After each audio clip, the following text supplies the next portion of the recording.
I posted a while ago that like our mothers are mirrors and like she doesn't even realize it. And I Mm, think it goes both ways because, again, a lot of times I feel like our moms are old school, most of us, around our age, and they don't like to hear about themselves, which is like, okay, we're very different people because, I'm always down for someone to tell me about myself because I'm always looking for evolution and growth in myself. mhm. But even in seeing my mom, it's just like seeing myself, especially now that I'm 28, I'm an adult now. So just seeing certain things like, oh my God, like I do the same thing. Mhm. It's a literal reflection. And of course, we're different in our own respective ways, but it's just allowed me to have another angle on myself. Welcome to Reclaim, a podcast for women by women on conversations that matter. I am your host, Thais Sky, international speaker, teacher, and a certified life coach currently working to become a licensed psychotherapist in the state of California. Join me here every week as I offer thoughts and interviews on what it means to reclaim your humanness in this messy world. Hello, hello, beautiful humans. Welcome to Reclaim the podcast. I'm your host, Thais Sky. It is such a pleasure and honor to have you here listening to this episode of Reclaim. This week, I have a super special guest. Her name is Chavae, and she has some brilliant thoughts around motherhood and specifically around how to heal our inner mother and how to heal our relationship with our outer mother, with our actual mother. So we're diving into what does it mean to develop a relationship with our mothers as adults. I mentioned in the interview that I've been talking a lot about this on my Instagram channel about the complexities of navigating adult relationships with parents. I think, we live in a society that kind of pushes very narrow ideas of what a relationship should look like with our adult parents. And I think what we find is that in the real world, it's actually so much more complex. And so I've been sharing a lot of thoughts on Instagram, and I want to share one of them with you here.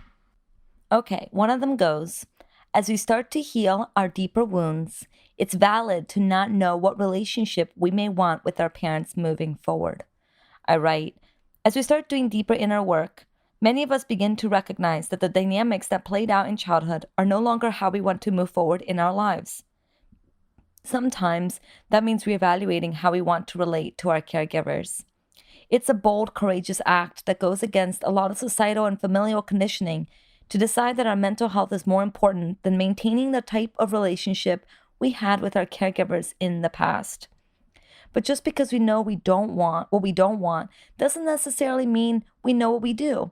And the tendency when we feel discomfort is to force ourselves to make a decision, which in this case typically looks like either cutting them off completely or sucking it up so you don't ripple the waters. If you're struggling, just know that you're not the only one, and you don't have to know right now what you want. Stay in this unknown. Keep doing your work. You will arrive at a knowing. In the meantime, trust the process. The answers are coming. I feel like that's really fitting for what Chavae and I are going to be talking about in this interview because you may leave the interview feeling like, I never thought about that in terms of my relationship with my mother. In fact, yeah, like that's not working. But then it's like, but I don't know what will work. I don't know what I want. And I think that that's okay. As long as you're just getting curious, you're opening up doors, and you're doing your own inner work, the answers will come. Okay, so I want to share another one that I wrote. This post says, an important part of the healing work is to give ourselves space to grieve the parents we will never have. In the caption, I write, no matter how hard we try, no matter how long we do the inner work, no matter how much we are understanding, quote unquote, we will not be able to change our caregivers to be who we want them to be. This is often a hard truth to grapple with. So hard that if we dig deeper, we will often find this belief that we can somehow make them who we need them to be, insidiously interwoven through many of our actions and thought processes. That's because this is what we had to do since childhood. Adapt our psychology around our caregivers and normalize their behavior in order for us to maintain an attachment to them. Now, if we do not question it, we may find ourselves continuing to do the same thing at the cost of our growth. If we want freedom, we must grieve the parents we never had and process the ways they disappointed and let us down. This is not only an important component of reparenting ourselves and healing our childhood wounds, but it's also key to a healthy relationship with our caregivers now, if that's something we are seeking. We simply cannot be present with who they are if we never unhook them from our unconscious expectations of them, which unfortunately now keeps both parties locked in an endless cycle of repeating old patterns. Giving ourselves space to grieve is important. Grief can sometimes be a cleanser, offering us closure and a way to let go of what is holding us back so that we may open to something new. In this case, a more meaningful relationship with ourselves and our families. So that's really important. And that's a part of the process work that I don't think is talked about much, is that part of letting go of, not letting go, part of having a different relationship with our caregivers inherently means grieving the caregivers we will never get. The fantasy of who we wish they could be if only they worked a little harder, right? If only they tried harder, they would finally be the caregivers that we want them to be. And unfortunately, that's not how it works. We can't change people. What we can do is let go of the expectations by really holding ourselves. It's not about fucking, what is it? Like forcing ourselves to forgive other people. With like forgiveness is a natural manifestation that happens as we do our own inner work. We don't have to forgive our parents for the ways that they messed us up. We really, really don't. There is ways that we can have a relationship with them. We don't have to forgive them. And if we want to forgive, if we want to move on, an important part of that is the grief work. And a question that I got earlier this week is, how can I support my mother if she, can't even support herself? And the answer to that is you can't, right? You can't. And I think that that's really, really important for us to remember. We cannot change our parents. And I think we all secretly want to, because we hope that if we change them, if we support them, then they'll love us the way we want them to love us. And that's just not going to happen. Okay, let me read to you one final post. I wrote this on Mother's Day. Wanting space from our mothers so that we can heal does not make us bad daughters. All right, so many of us feel guilty if we do not have a close relationship with our mothers, particularly if we choose it. Sometimes, when deciding between the relationship and our mental health, we have to choose our well-being, because sometimes, in order to break the transgenerational trauma from our motherline, separation is the only way. Unfortunately, that knowing doesn't necessarily make the decision and the consequent million small decisions to keep your distance any easier. If you have pulled away from your relationship with your mother so that you can tend to the wounds from your childhood, I see you. If you have pulled away from your relationship with your mother so that you can learn who you are, I see you. If you have pulled away from your relationship with your mother so that you can live without constant pain that comes with the relationship, I see you. And hey, maybe it's not forever. Maybe a new relationship can be born when we stand more tall in who we are. Maybe by tending to our wounds, we can let go of the need to be for our imperfect mother to love us the way we want it and find a way to relate to her that feels good to us. And maybe it is forever, and that's okay too. Whatever you have decided, prioritizing your mental health doesn't make you a bad daughter. Okay, so I hope that that gives you just some more insights and offerings around the complicated relationship that is our relationship with our mothers. I will be continuing to write about this on my social media, on my Instagram at I am Thais Sky. I'll put the link in the show notes, as well as on my Facebook business page. But for now, let me bring on Chavae. Let me introduce you to her. So Chavae is a wellness facilitator dedicated to helping Black women heal. She is an author and a doula, but her most recent focus has been on helping women address the trauma with their mama and heal underlying mama issues. By holding space for those in her community, by mothering the collective, she hopes to clear the way for the generations to come. Oh, amazing. You can learn more about Chavae at jchavae.com. The links are in the show notes. This conversation is really potent. And as you're listening, I would love for you to be thinking about your own relationship with your mother. How does it feel when you're in relationship with her? What are your struggles? Where do you feel like she's not meeting you? Where are you feeling like you continually still wish that she was someone different? And what type of boundaries may you need to place within this relationship in order for it to feel really good for you?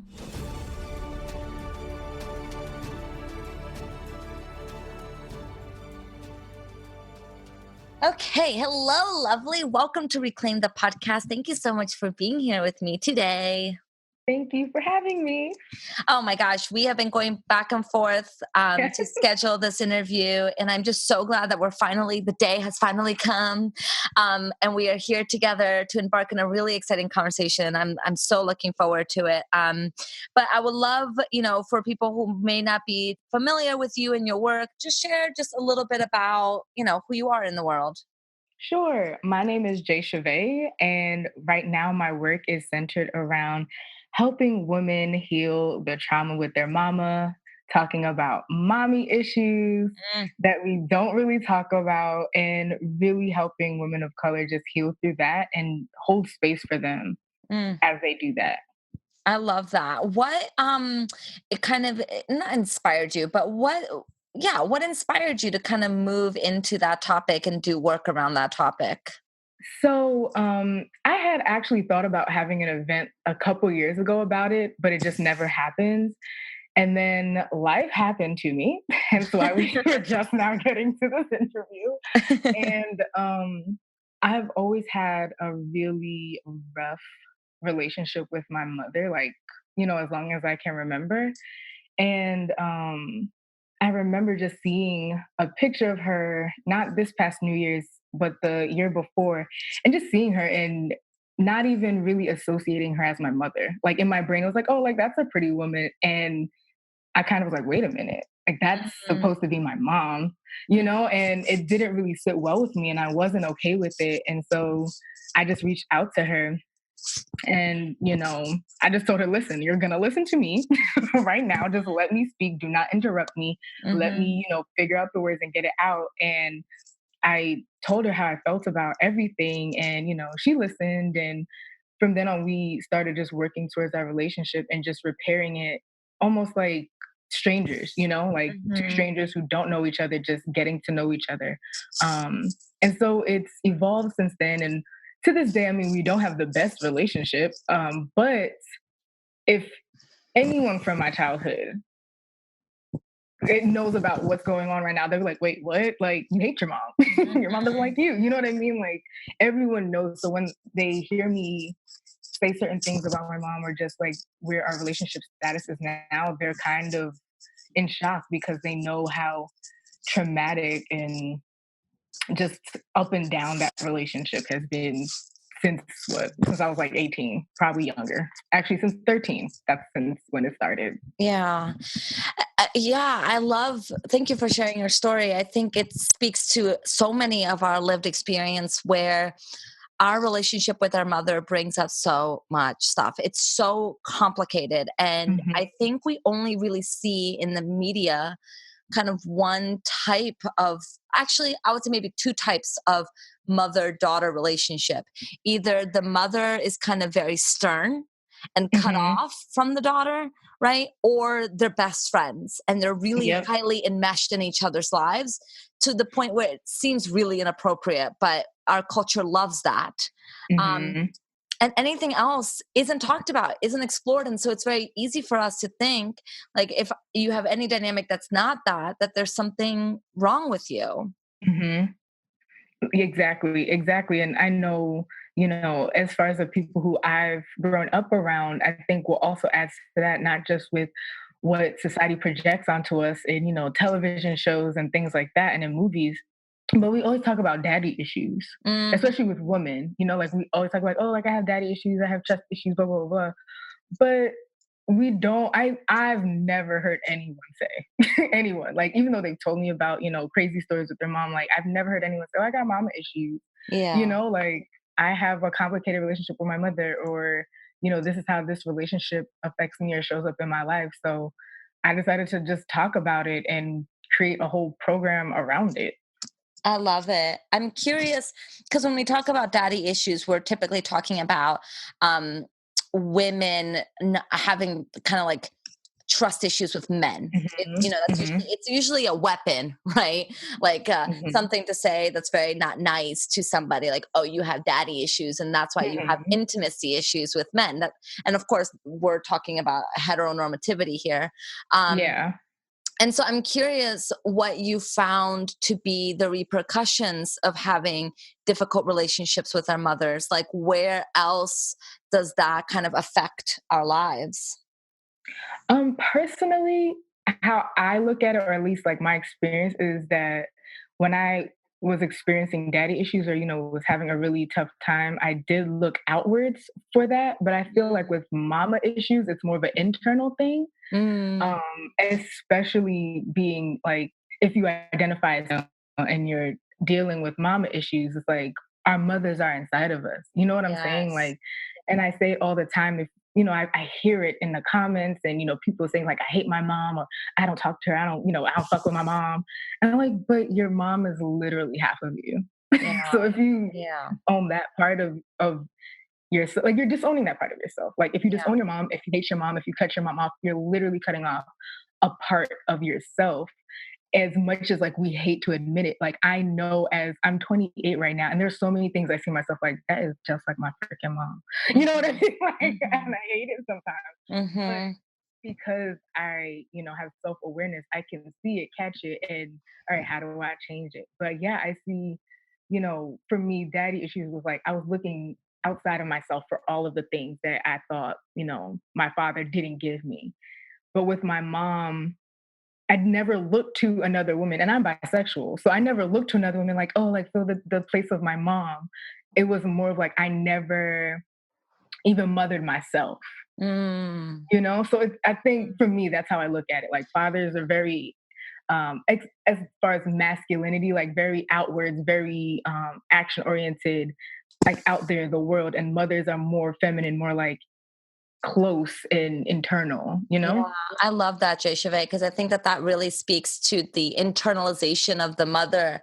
Because you're Hmm. right, like because we share um, that that closeness, particularly as daughters, with our mothers, we see ourselves in our mothers, and then Hmm. it's very easy, I think, for mothers to um, have unhealthy expectations of their daughters because they see themselves in their daughters. And so just the whole relationship becomes very enmeshed.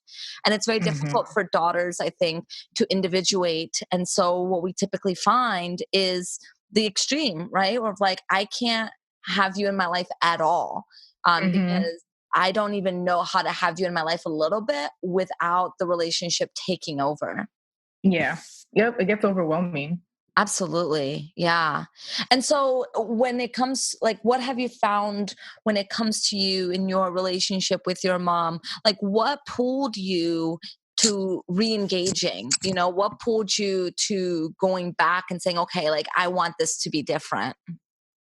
I think it was because I was that person where I was like, F my mom, F this relationship, I'm done. I've tried, like for years, for years I was doing this. And one of my friends, her name is Dr. Crystal Jones, and she was like, are you really done? Like, are you really over it? Or are you just saying that because, you're frustrated, or you're sad, or you're mad, or you're angry? And also I feel like, as a Black woman, I don't always get to emote those things, without coming off too violent or aggressive or whatever. So I was like, wait a minute, maybe I am really upset about this. Because I was dealing and still dealing with daddy issues now. Like, since my father has tried to tell me that I wasn't his child like a few months ago, like crazy stuff happens to me. Mm, And it's like, what? But I really have to sit with myself, and it's like, okay, am I really okay with not ever communicating with my mom again, or not ever having a relationship with her? Because I'm a very action oriented person. So if I say something, I will actually do it. And I had to ask myself, would I actually be okay with this? And I was like, no, I wouldn't, because I always wanted that, I guess, that cliche, in the movies, mother daughter relationship. but I had to be honest. And I think a part of it is, again, nurturing that inner child and really paying attention to that. I I would get nervous talking to my mom because I'm a big fireball, okay? I'm an Aries, Sun, Aries rising. I'm like this big ball of energy, and it's overwhelming to people. And I know that it scares people sometimes. And I had to learn that with my mom. Like, I'm very different from my family. I'm very spiritual. I'm very in tune. I'm an empath. Like, I feel very deeply. I feel people's emotions and things like that. And I feel like I was foreign to my mother. Mm, So I had to really, like, okay, what are my mother's love languages? What are, her communication styles? What are my love languages? What are my communication styles? And just figuring things out. And it's like, all right, like, let's try this again. And I've been trying, for a while. And just something that I've said on my Instagram page over and over again is that I had to humanize my mom. And when I did that, and I still do it, it's like, okay, like, she is a human, and she is having a human experience, and she has human emotions, mhm. and she has human tendencies, like, she's not above anything, just like me. And I'm not with my mother 100% of her life. So I have to also know that she doesn't know what's happened to me, in my life to make me the way I am. I don't know everything that's happened with her, but working on patience and just cultivating that. So it's like literally it's this big old formula of like, Mhm. okay, like, be patient, keep your breath, hold your breath, remember to breathe when you talk to her. If something bothers you, try to say it in the most I guess polite way that she can receive it. All these different things. Like, it's a lot of work, but it's one of those things that I deal with ancestors that I was like, I know I have to do this, and I know I'm breaking the chains in Yeah. my family, and it takes a lot of work, but at the same time, the ancestors entrusted this mission to me, so I know that I'm capable of it. I love that. And I think you said something that I want to highlight because I think that it's really important. Because I do a lot of work with women who have cut their mothers off completely. Mhm. And, many of us think that maybe that's the way to freedom. Like if we cut this person off completely, we'll be free from that person. But we're talking about two different levels. We're talking about the physical and we're talking about the emotional, right? Mhm. So you can cut someone off physically and still be completely intertwined with them emotionally. And so sometimes it's necessary for us to cut people out of our lives. Yeah. Mhm. It's 100% necessary, but we can't fool ourselves into thinking that that's enough. Yeah. That just by cutting out, that we are clean and done with them and we can be free. There's also the emotional component. And on the other side, if we don't want to cut out our mothers, like what you are exploring within yourself and in your program, it's like there is a way that we can have our mothers in our lives and continue to have the emotional freedom and to Yeah. not be completely intertwined into the relationship. So we don't have to cut them off to be emotionally free. There is a way to do it in the relationship. And sometimes cutting them off doesn't necessarily mean emotional freedom. Yeah. It's very true, and I think a lot of people think it's very, like, out of sight, out of mind. Yeah. Again, like what we said earlier, our mothers are literally in us. They are half of our DNA. Like, we Mhm. cannot, as much as we want to, and I'm not saying that if someone has an abusive mother that you should just, put yourself in the middle of it. Absolutely not. But there's there's a way to heal yourself. Sometimes it doesn't even need the other person. You know what I'm saying? Like, if you were ever, Mhm. if not you, but if anyone has ever been, abused or hurt, like, you don't need to go to that person face to face and be like, I totally forgive you for the things that you did. No, like, that doesn't always happen. But it's just learning how to shift your perspective and then either transmute or release that and keep it pushing. It's a totally different thing from saying, like, I'm never going to talk to my mom again, where it's okay, I have to set up boundaries. I might only be able to talk to her like once or twice a year, but I accept her for who she is and where she is in her journey right now. But Yeah. she has to just be over there when I do it. Like, those are Yeah. two different things from, like, excommunication without any clarity or, telling your truth in that situation. Yeah. Yeah. I love that. I'm so on board with that. And um I just wonder, like, for women who may not even know that they are kind of emotionally intertwined with their mothers. Like, I'm curious, like, what are some things that you've seen to kind of look out for that are like signs that maybe you and your mother don't have necessarily the best, the healthiest relationship? Um, hmm. I think that that's really, I haven't thought about that. Like, okay, like, all right, you guys don't have the best. I guess for me, I can only speak on my experience, you know? Yeah. I can't talk to everyone, but I feel like it starts with your feelings. Mm, You know, it's like, this just doesn't feel right. This doesn't feel good.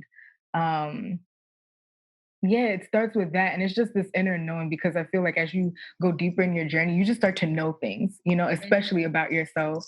Um, and I think, you know, communication is big in any relationship. Like, if you're not able to properly communicate with each other and see each other, again, this doesn't mean that you have to be best of friends or you have to agree all the time, but it's being able to be honest with someone, being able to be vulnerable with someone.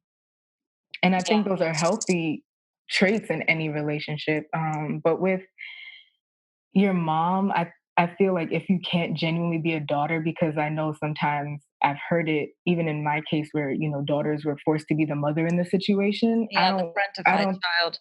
yeah, I don't think that's healthy. I don't Yeah. think that's healthy at all. Yeah, and I think that we have such a hard time with boundaries with our mothers, and as we enter adults, we continue to believe that somehow we need to fix our mothers. It's our responsibility, Mhm.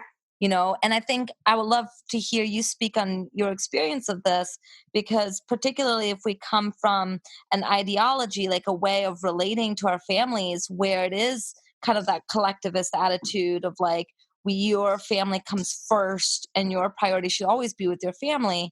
Mhm. It's hard to then know that as an adult that your mother's emotional well-being is not your responsibility.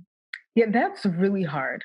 And Yeah. especially being a highly sensitive person, that's extremely hard because you want to take care of everyone. You Yeah. want to help everyone. And I think what happens is that we want to do that because we love our mothers. You know, our mothers can damage us, our mothers can hurt us, our mothers can do so many things, but like deep down inside, we still want to help and love our mothers. And then when we take on that responsibility, we, in a sense, say, like, oh, give it to me, I'll hold it, and then you can do that. And then we take on their emotional baggage Yes. without really understanding it. Or we start sharing certain things because we feel like we're obligated to because it's our mothers and we love them and that's what love is. And I had to come to the understanding that love does not hurt and Mm, that other people's, you know, issues are not mine. As much as I want to help, sometimes the best thing I can do is nothing, yeah. you know, because we have to be responsible for ourselves. And it hurts and it sucks to see, you know, the people closest to you, the people that you love, just acting certain ways or, you know, not growing, just being stagnant or regressing or whatever it is. But I truly believe that when we honor our paths, when we walk on our paths, you know, when we are being absolutely authentic and true to ourselves, like that helps heal others regardless. And I think that's what like we should embrace a lot more is when we focus on ourselves, people see it.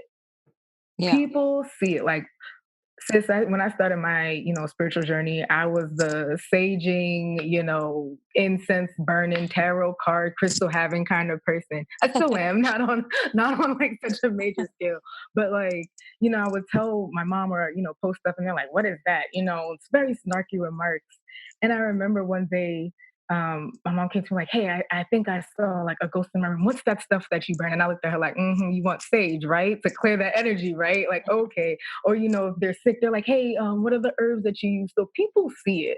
And even though they might not resonate with it or agree with it or, you know, think it's not right, they see it. And a lot of times, just us being authentic is like, oh, that gives me permission to do that too, since she was over there, you know, being her most authentic self. And look Mhm. how she's grown and how she's changed. So that's where I stand, like with my mom. There's a lot of stuff that I had to learn, like I said, her love languages. Mhm. It was like when she asked me to do her hair. I'm an I'm such an introvert. I like my space and my time and my quiet. And my mom was very like, "Hey, can you do this for me? Hey, can you do this for me? Hey, can you do this for me?" And I'm just like, "Oh my gosh!" Mhm, But I realized that that's her way of like trying to get close to me. mhm, Like her thing is acts of service. So for her, that makes her feel loved, and that also has me in her vicinity or near her, or even touching her. mhm. So that makes her feel good. So it's like I said, it's this big old formula that's individual for everyone and unique to everyone. But it is what it And it's is. also, I think, what you're speaking to too is like it's getting out of your own head, Yeah. expecting everybody to be just like you.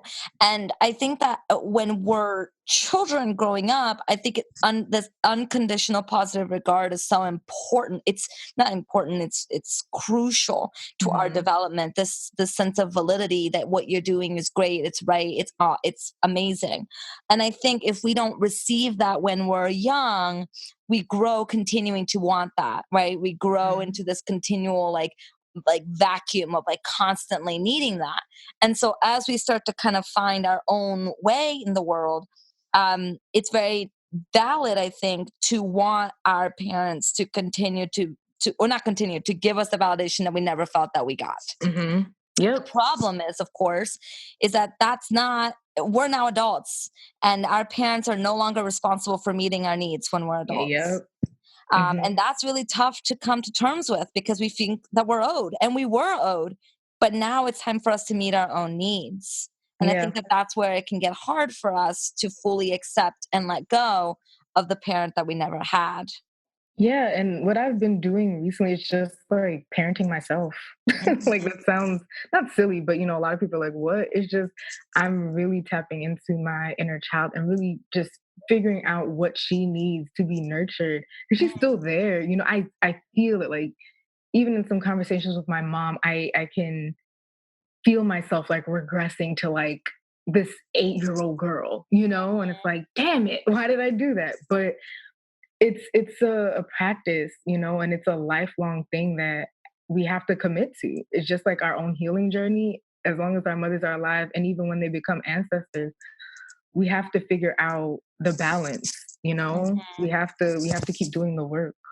I love that you said parenting. One of the reasons why I was so excited to have this conversation with you um, is that I've been writing a lot on Instagram about these complicated relationships that we have with our caregivers as adults, and I've been getting a lot of traction on my Instagram because of it. And I think it's because I'm speaking to what so many people are feeling, but we don't really see a lot of people talking about it.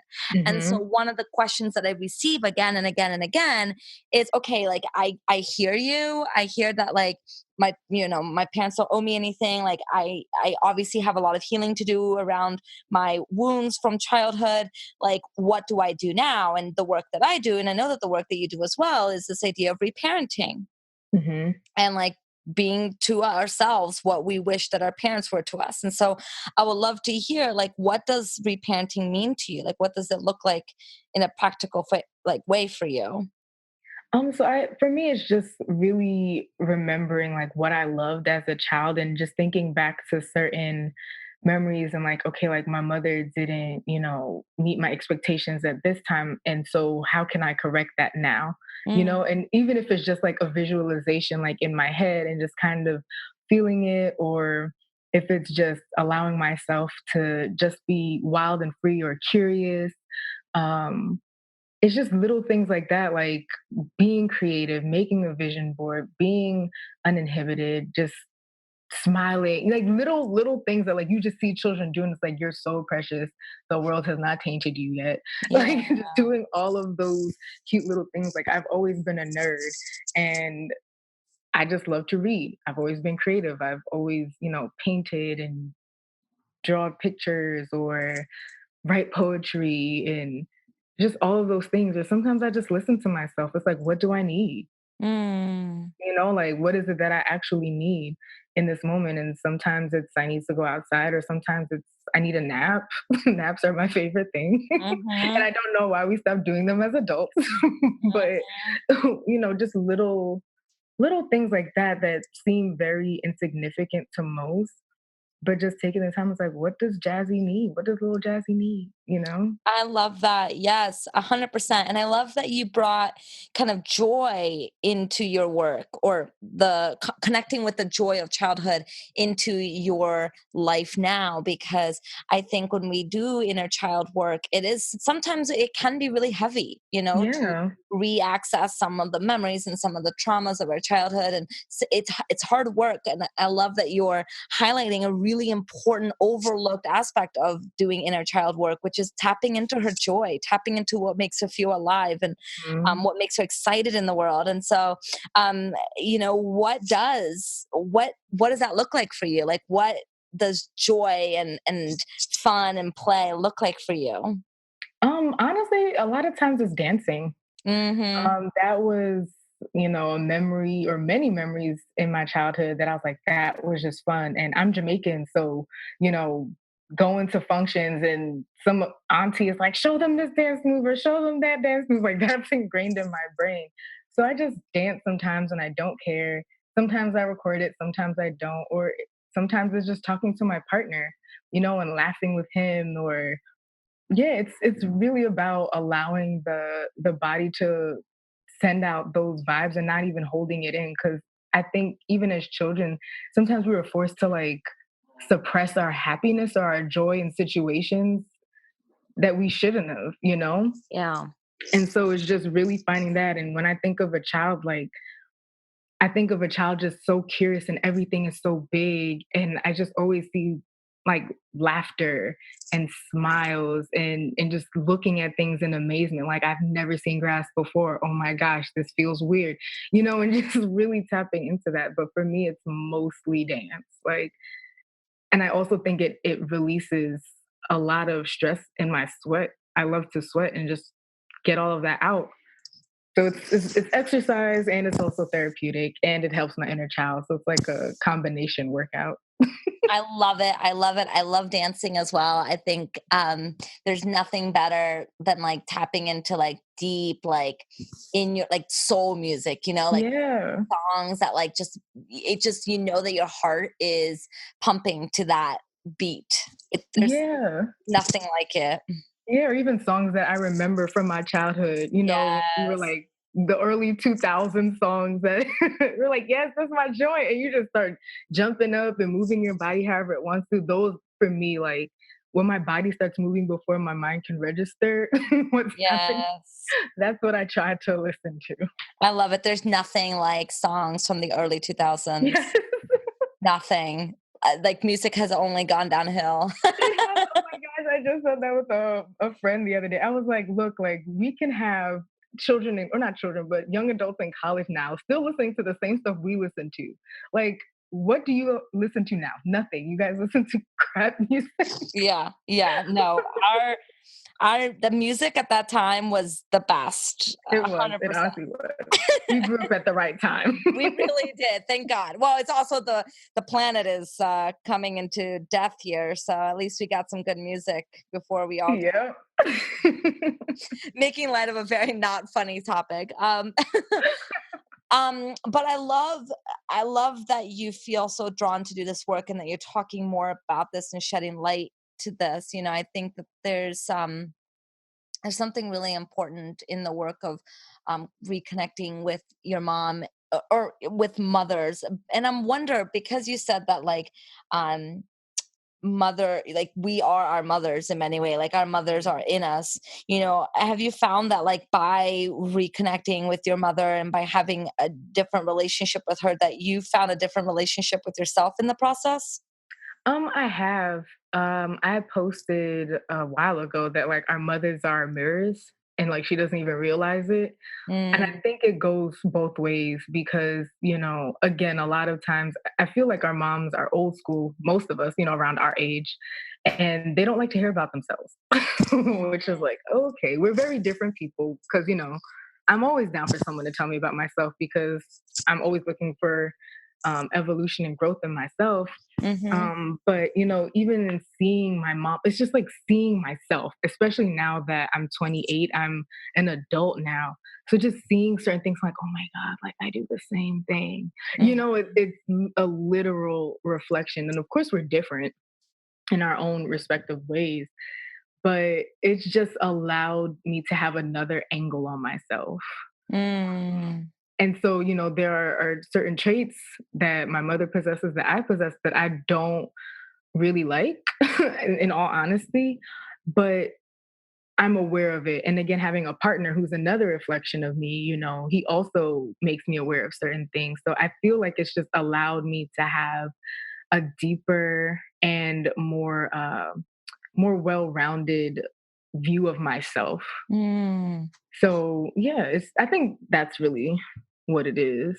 Yeah, I really like that. And I think the idea of our mothers are our mirror. I think you're so on point because I definitely see traits. There's two ways this goes, right? Either I see traits in my mom and I'm the opposite, like I want nothing to do with that trait, so Mhm, I find myself being the opposite, or I'm the same way. And mhm. I think both those are both ways to kind of negotiate and handle the traits in our moms that made us feel unsafe. And so it's valid that now as an adult, so many of us want to be like completely different, or want to not admit at all how we're similar. And yet doing Yeah. that work of owning how we are similar, um, and how those traits exist in us is the only way that we can then change them. Yeah, it's a part of the shadow, and I tap into shadow work too, in my course.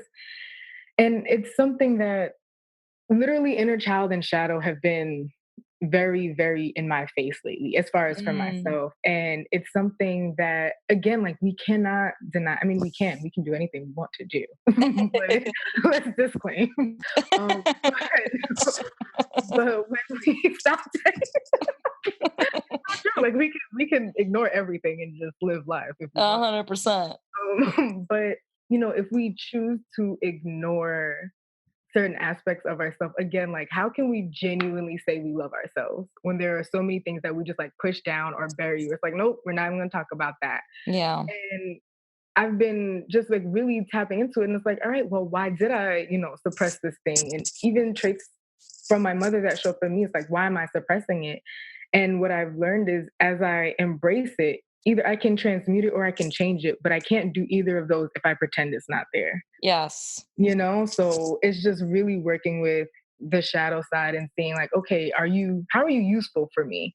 I had to bring my shadow side up. It's like, look, like she got shit done and didn't care about what anyone said. And I need to bring that back out because I started caring about other people's opinions too much and curtailing my life around that again. Yeah. And so it's just finding those things and noticing them, even the stuff in our moms that we hate that might show up in us.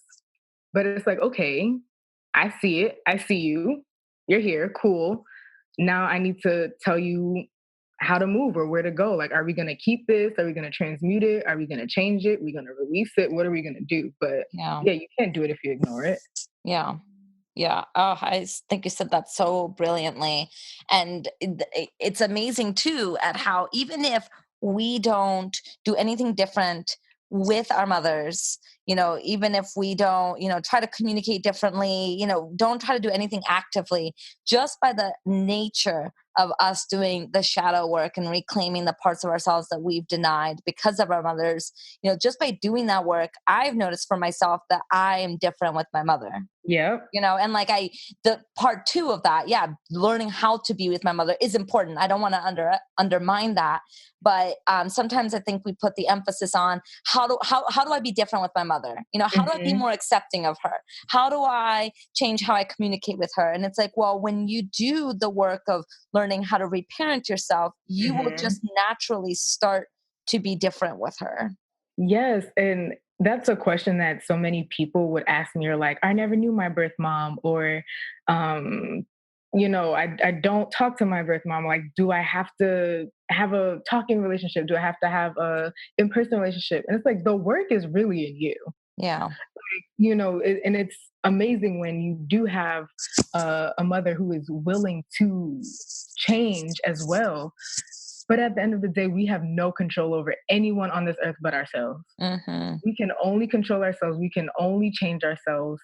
And that's who we're responsible for. So, your mother changing, that is icing on the cake.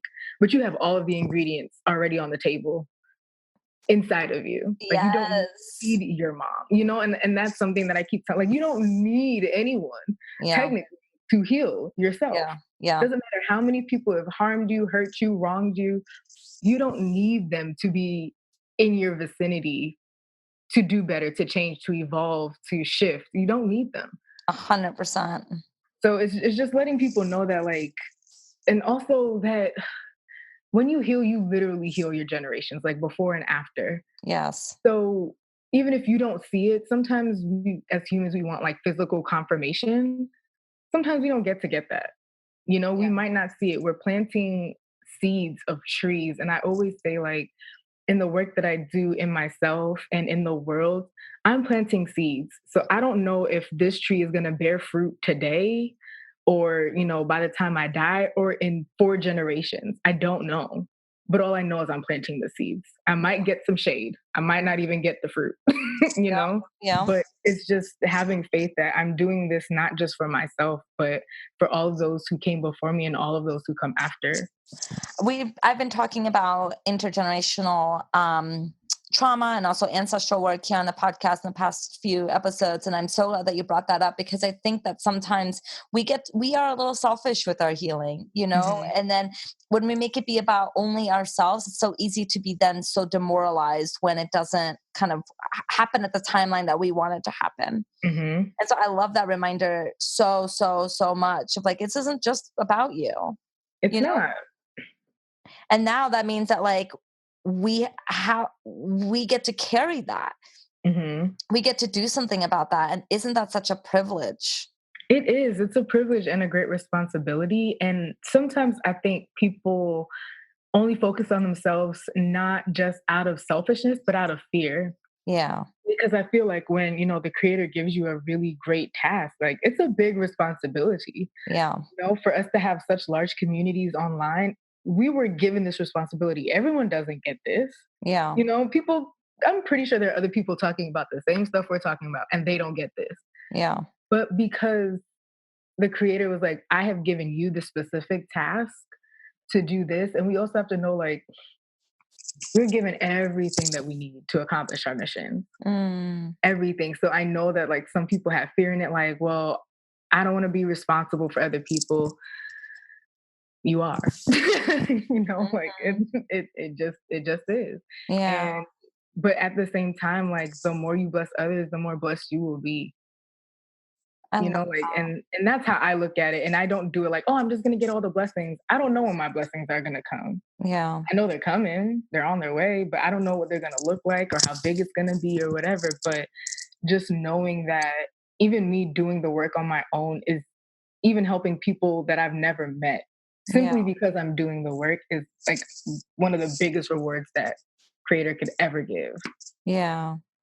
Ah, preach. This is so good. Oh my God. I needed to hear that today. So thank you for that. You're welcome. um, so any kind of final thoughts about any of this? Anything that I haven't asked that you like want to make sure that, like, the listeners kind of get? Um, Honestly, no. I'm a very simple woman. I am, Well, I'm being honest. I know that you also do a lot of douulaing and birth Yes. doula. And so, before we wrap up, actually, because I just thought of this, like, I would love to hear just a little bit more about that experience you have of birthing babies into the world, and now, while also kind of doing your own healing work and teaching about the mother wound and challenges with mothers. I wonder how those two come together for you. For me, I've always loved babies and pregnant women. I don't know. I think I've been no, I'm serious. I'm pretty sure like I've been midwives in past lives and like, Mm, in indigenous and it's just I've seen it. I've seen it. It's hard to explain, but I've seen it. mhm, And mhm. I've just always had this affinity to like I said, pregnant women, babies, children, and I just have always mothered them since I was younger. I would like watch, like people are entrusting me with their babies at like 13 years old, which is Mm. weird, but I love those children. And even in my own household, my mom will say to this day, I was like a mini mom, just Oh. taking care of my sisters and cooking and cleaning and like all the things. So I've always had this affinity for pregnancy and babies and infants. And I wanted to be an obstetrician, but life led me another way. And so I became a doula. And it's a very emotional job, but it's so rewarding. Like seeing life come out of a human is like, Mhm. it's mind blowing every time. And just being able to hold space for mothers in such like the most vulnerable time that any human could be is like giving birth. Mhm. And just reassuring them of who they are and just helping them get through it has been amazing. So I, in a sense, mother mothers, like I Mm. mother new mothers. And that's been my job for the past few years. So for me, it's always just been natural to mother. Mhm. And so I guess it's always been just a deeper connection where it's like, all right, this is a thing that I've always done, whether or not I realized it. And then looking at other people and, in a sense, mothering them with the relationship with their mothers. Someone should pay us for how many times we said mother in this podcast. but, but yeah, it's just a beautiful thing. So I think for me, the skills that I've just learned being a doula, I was taught that I don't empower anyone. And so that for me was like, I've always stuck with that because if I empower someone, I have the power to take it away from them, Mm. whether it's by distance, whether it's by death, whether it's by excommunication, whatever it is, if I put that power in them, it's mine, it's not theirs. Mhm. So even in the work that I do, it's just helping people understand and realize their own power. And I don't give them anything. I just ask questions, really. I just like, Mhm. what is this? What does this mean for you? Or how do you feel about this? And I help people just get to their own answers. So that's really what I do. It's the same thing I do with a mom when, she hires me as a doula. Like, what do you want? How do I help you achieve that? Cool. That's what we do. And I just remind you along the way when you forget. I love that. And I just, in the modern world, it's amazing how many people don't actually know about doulas. Yeah. And I think that that's so heartbreaking because we oftentimes, when we're thinking about being pregnant, we're thinking about the baby. And, Hmm. um, and so like hospitals, I feel like are set up to take care of the baby, which Hmm. I think is important. But this is one of the most terrifying Hmm. experiences as a woman, to Hmm.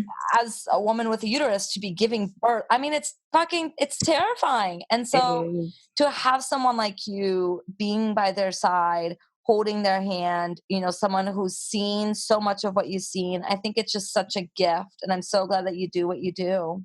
Well, thank you so much. It's an honor, honestly, to do this work. It is.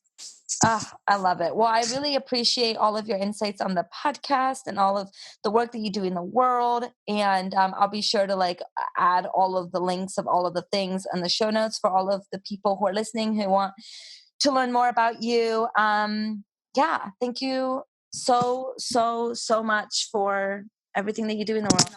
Thank you so much for even having me on this amazing podcast. It's an honor. No, it really is. Like, I'm glad you were so patient with me. It was my pleasure.